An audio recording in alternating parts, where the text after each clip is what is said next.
I think we haven't actually talked about the game that much. No, we haven't actually. I was just musing on that as going like, we really haven't mentioned the game or Italy. No, and credit has to be given to Italy as well, because they did the same to Wales. Granted, a disjointed, changed Wales from a couple of weeks ago, but they've become more combative. Tibaldi had a great game, gave them genuine kicking option, which is useful for them.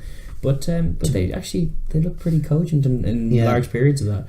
Tibaldi makes, because they've always looked decent with ball in hand. Like, there was a couple, the two big differences to what happened at the weekend that made them look so much better than they have looked is, as you say, just making first up tackles, which they made a load of and consistently, and they were in a frame of mind and they were in a focused state of like they were driven. That's what they were going to do. They were going to make those tackles. Yeah, and they did consistently all through that game. And then the other thing is it's one man. It's Tito Tibaldi. Like, he was named on the opening weekend and then pulled out injured, and in came Palazzani, and it just looked like they had no plan with ball in hand. Things would go wrong, and they would just keep trying silly stuff, and it would just go more wrong. Yes. And like you talk about a petit general, Tibaldi just embodies it. He's got a wonderful boot on him. His read of the game was great. Brilliant hustle on Conor Murray for that strip and run up the pitch. Like, the guy was, he was brilliant. He was truly brilliant. For most of the game, but for one bad error where I think he cost them when they were in an offensive position. He gave a bad pass, and I think that cost them. But for most of the game, kicks were dead on. In terms of roughing up Murray and roughing up the Irish team defensively, he did a great job. And the passing game was crisp. He was all over the place, good, and he made Tommy Allen's job and life a whole lot easier. For sure.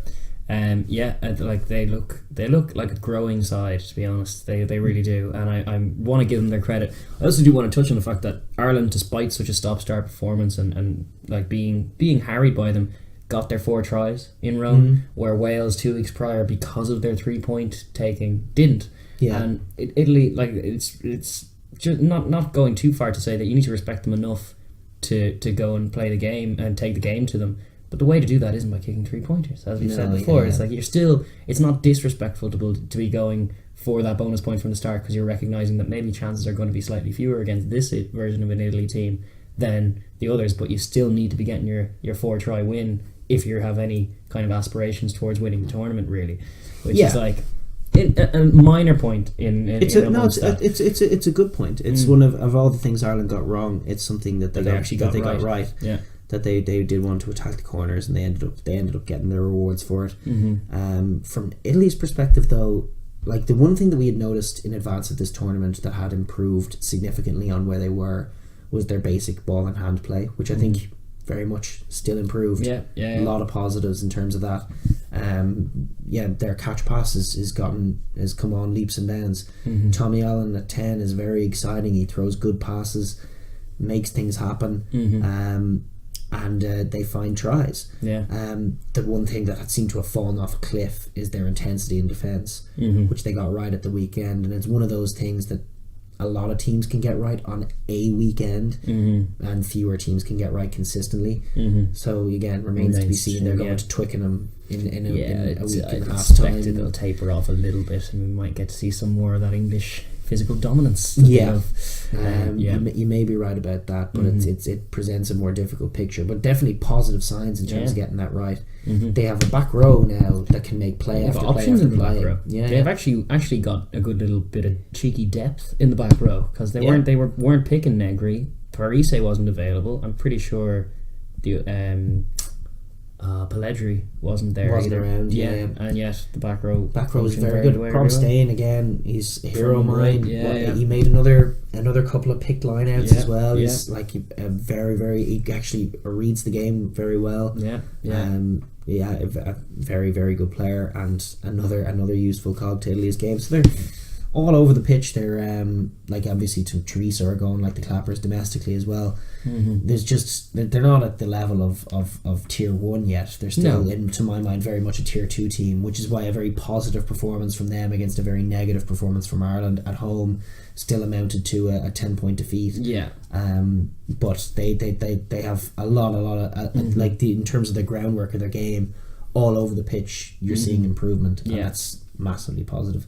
That Stockdale try off the restart, though, was an example of just taking a play off, not but focusing. Also, and just to touch back on a different point about the 3-pointers, which from a different perspective, which I'm still going to make in every podcast till the end of this tournament, is that Italy should not be going for 3-pointers in this tournament at all against any team, because they're already the inferior team by quite a distance in terms of the world rankings. Should be recognising that they're not going to win the game more than likely, be it home or away.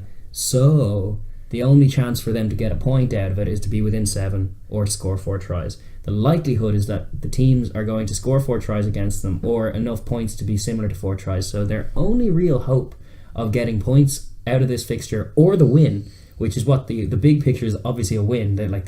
Conor O'Shea's under pressure because he still hasn't recorded a win. But the most likely way of getting that is to be going for tries the whole time. Which is why I think those 6 points that they kicked were a waste of time, and should have been attempts at tries. And even if they didn't come off, and even if they lost by 13 points or 16 points instead of the 10, they would be better off going for the tries in those attacking sets. Because what actually happened with that was that they uncorked the pressure valve. It was 7-0, they kicked for 7-3, and then immediately off the kickoff conceded 7 more points, and now they're 14-3 down. And it's like that whole time that Stockdale was jogging in for his obligatory try, they could have been setting a line out and trying to drive Ireland over, and not only that, but like taking the game to Ireland, making them be the ones making tackles, and it's just all of it makes more sense. And in terms the risk reward benefits on those 3-pointers for lesser teams are massively stacked in favour of going for the corner. And if you do get, like, especially the place that Ireland were in mentally,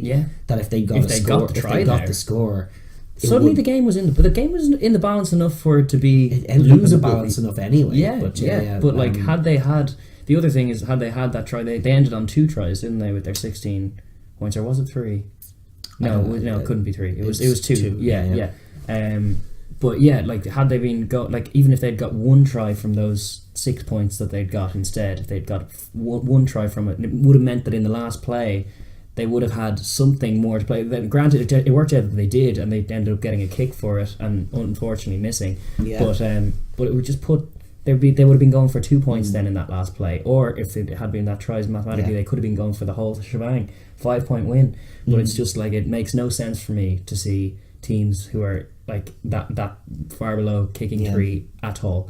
And I just can't understand how it's not a point that's made more, because it never works out for them. No, indeed. And but that said, still things looking improved for Italy. It was not looking like a good week for my Carlo Canna calling for us. Well, because Tibaldi came in and as well. Tibaldi came in and fixed a lot of those lack of kicking games, but not all of them. I mean, he's only one man, and he's not like you do want your 10 to have a bit of a boot, and Tommy doesn't. But that said, Marisi, who was in a 12, did bag a try and looked good. But then what happened is McKinley came on, and really now 3 games in a row he's been not up to his own standard, which is the shame, because I've seen him play really well in the last couple of years, and he's just not really doing that. And it was like, even that last kick at the end, he didn't want anything to do with that. It was Conor O'Shea barking at him, but they were going for the corner, and it was like, I was thinking that was the right option purely because of his body. Like, he went over and looked straight to Geraldini, going like, what should we do, and it's like, that's not the picture you want your 10 painting in that scenario. If it was Dan Bigger, if it was Johnny Sexton, if it was Owen Farrell, if it was probably Bowden Barrett as well, even though he's not the best place kicker, but he'd be still... No, but I think Bodie be tapping and going. That's just actually true.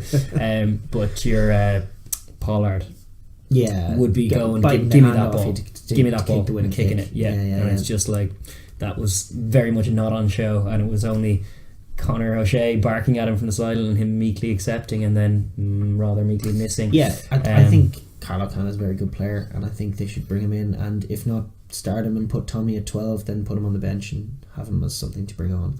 I just think he is also Italian, as opposed to... that doesn't bother me nearly as much, but it's from a rugby perspective. McKinley's not showing good form. No, as much as he is showing more of a willingness to kick, because he's a traditional kind of 10. He does have a kicking game, but it's been a bit off, to be honest, this whole tournament. And even when he came on in the first game, He kicked one that ended missed up touch on one that ended up being a try. And it was like, he's not been covering himself in glories, unfortunately. But because I do wish him well.